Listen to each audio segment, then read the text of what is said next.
Greetings in the name of Jesus Christ.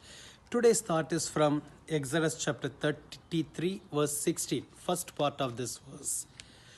For how then will it be known that your people and I have found grace in your sight, except you go with us? Moses experienced the presence of God the powerful way, and also he experienced the blessings of God because of his presence. Now Moses was asking God, if you come with us, then only we can find the grace in your sight. Me and my people can find the grace in your sight by coming along with us. When the presence of God with us, we will be surrounded by the grace of God. We will get the grace of God. Because Bible says he is full of grace and compassion. So when God covers us with his presence, we can receive the grace.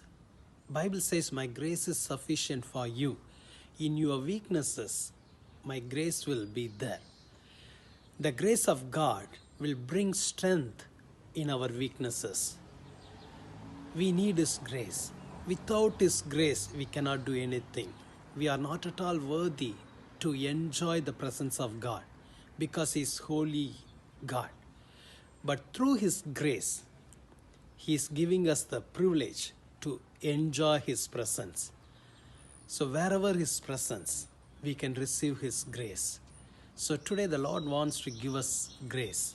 For that we need his presence. Tomorrow I am going to continue this verse. So let's pray now.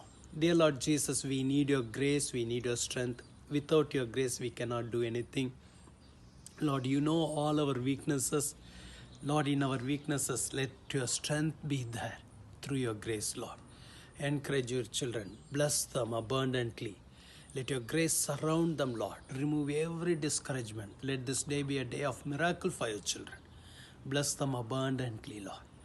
Lead them, guide them. In Jesus' name we pray. Amen. God bless you. Have a wonderful day. Amen.